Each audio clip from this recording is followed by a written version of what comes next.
Night 2 of SummerSlam, big night. Cody regains the undisputed WWE Championship. And during the post show, which they did out in the parking lot at MetLife Stadium, Triple H was a guest with Peter Rosenberg, Big E, and they were talking about the historic SummerSlam night number 2. Joe Tessitore as well. And the crowd was chanting, "We want Kross." All right. First of all, clearly, Bully, they weren't chanting, "We want Brock."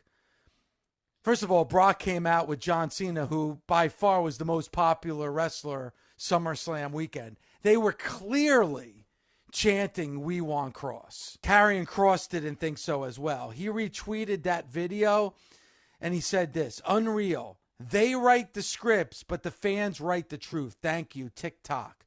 Now there's also a lot of rumors going around that his contract is coming up, maybe as close as the end of this week. Now, you talked about a time in this business with that show Unreal where it's hard to do certain things. But listen, the WWE had Brock Lesnar make an appearance at the end of SummerSlam night number 2 that nobody saw coming. When it comes to Karrion Kross, do you think this is Karrion Kross actually upset and angry and going to social media? Is this him trying to make something out of this, to create something? Or do you think this is a play by the WWE? I'm hoping that it's a play by the WWE and Karrion Kross, and they're going to do this whole thing where the perception is going to be that his contract expired, just like Truth's contract was not going to be renewed, and hopefully people get behind Karrion Kross like they were in the video. They were definitely chanting, "We want Kross," but it sounded to me like Brock, but it was for Kross. There is a Karrion Kross movement going on out there. And maybe I don't think it started like this was an original idea. I think it has morphed into this movement. I don't know why this just popped into my head, Dave, but this Turk 182 type movement, would that be a good analogy or not? I mean, yeah, it's just like a movement starting. You're not really sure why, but it's happened. And now there's a lot of momentum and there's a lot of buzz. Now, Bully, you said going into the match at SummerSlam that this was a must-win for Karrion Kross. Obviously, he lost to Sami Zayn. From all reports, Karrion Kross wasn't even at Monday Night Raw last night. I really hope that you're right, Bully, that they did all of this on purpose. They had him lose. You know, this thing with this video with Triple H, you know, using the hashtag "We Want Kross." Like, I really hope that they're using this because make everybody think that he's gone. He makes the appearance and maybe they could do something with him.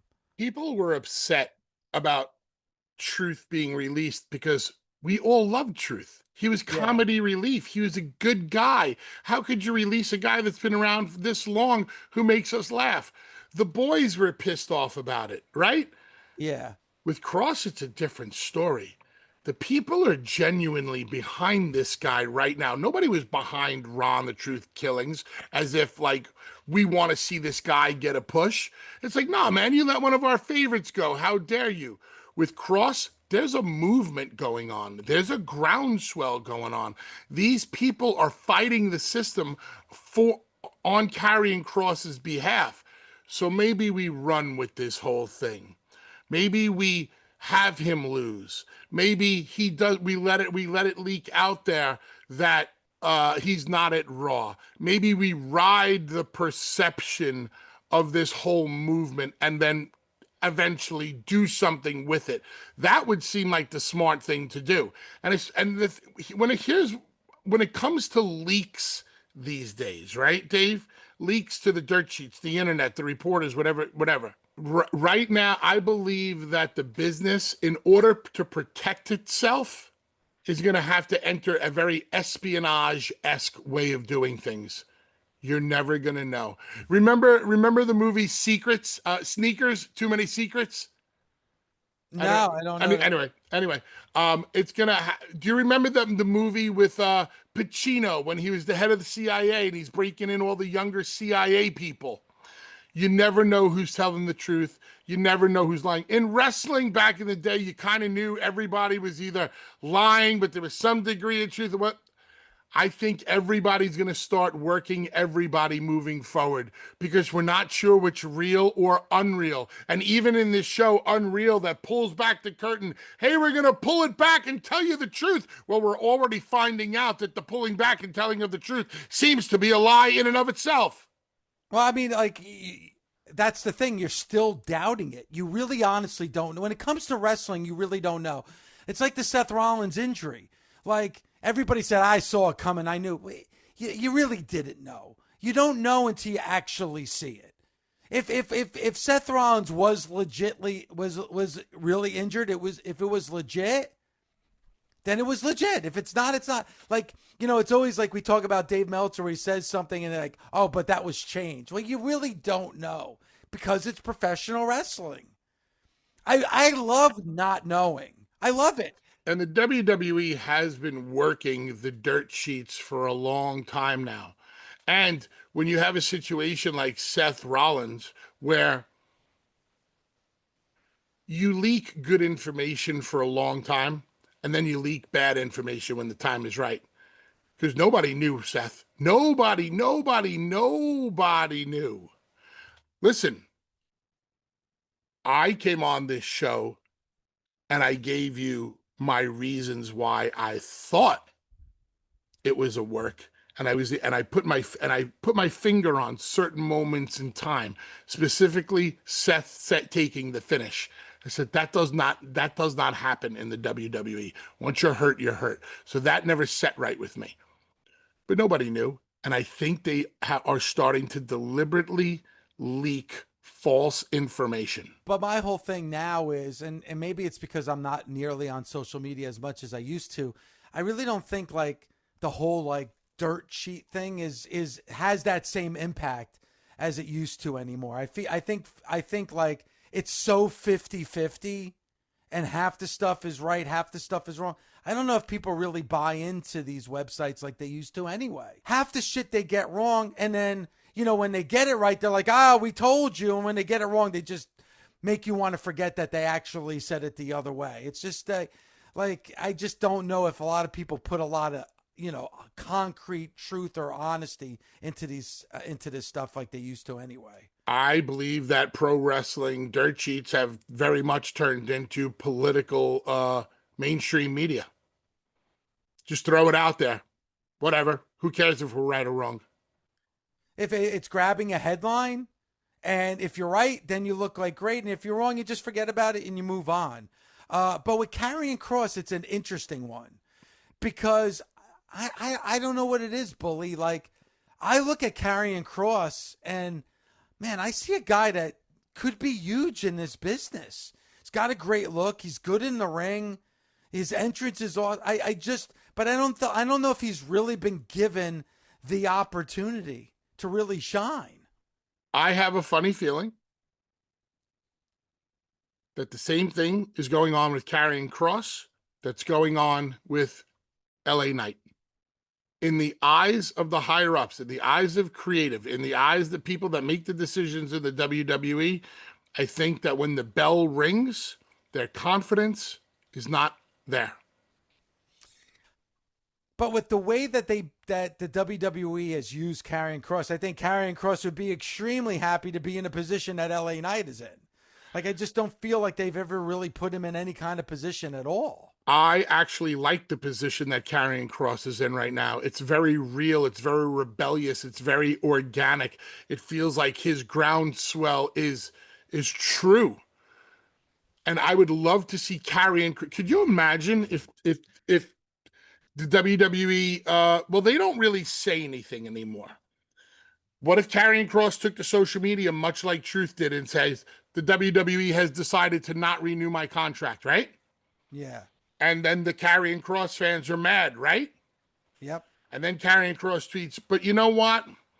I'll be at Monday Night Raw this Monday night in the parking lot.